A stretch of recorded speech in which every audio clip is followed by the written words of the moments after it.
C'est dès 1886 que Jeff Lambeau a l'idée de ce calvaire de l'humanité. Alors, il est évidemment hors de question de placer ce bas-relief à tout vent, puisqu'il va évidemment très vite se détériorer. C'est la raison pour laquelle il a besoin d'un petit bâtiment et on va alors solliciter Horta. Il est ouvert le 1er octobre 1899. Lambeau n'est pas très d'accord quant à la manière dont Horta a réalisé le pavillon, parce qu'il considérait que l'éclairage n'était pas correct. Il demande que ce pavillon soit fermé.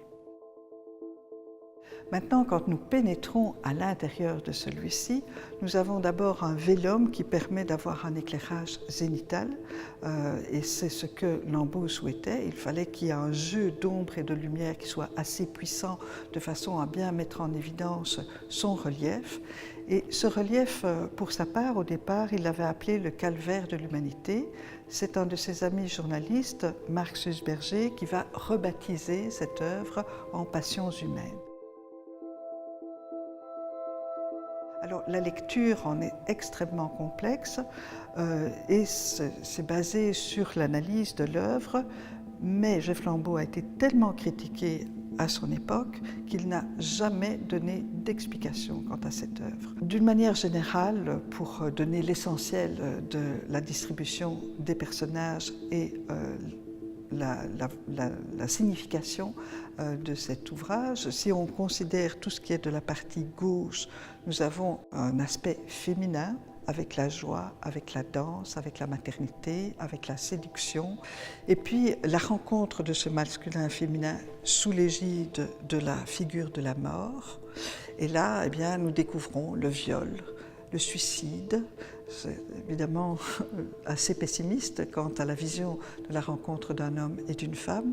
Et puis alors, pour ce qui est de la partie droite, eh bien, nous avons alors le meurtre, le remords, et placé en évidence, alors nous avons la figure du Christ qui se trouve tout à fait à droite. Si maintenant on s'attache à la manière dont ça a été exécuté, les personnages dans la partie basse sont comme enfermés dans des niches, des cavernes de pierre.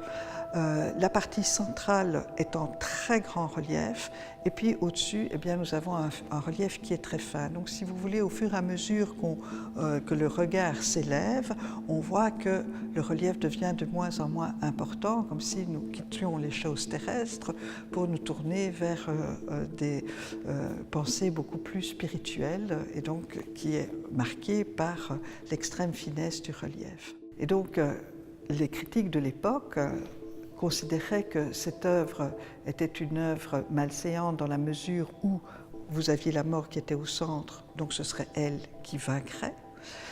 Mais si on considère la grande diagonale, eh bien c'est le Christ qui se trouve au bout de celle-ci. Donc ça veut dire qu'au-delà de la mort, il y a cette possibilité de la rédemption du genre humain.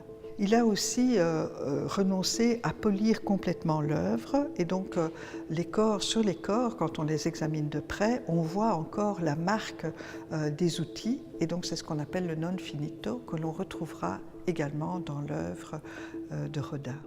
Et donc ce qui a fait polémique, ce qu'on a prétendu, c'est le fait qu'il y ait des femmes nues, mais ça, quand vous regardez l'œuvre de Rubens ou d'autres, on en rencontrera énormément. En définitive, la vraie polémique, c'est Lambeau qui l'a lancée, parce qu'il ne voulait pas que cet édifice soit ouvert et qu'il y ait une lumière trop violente qui vienne frapper ce haut relief. Donc il est fermé et quand il est réouvert en 1910, on ne fera pas d'inauguration officielle.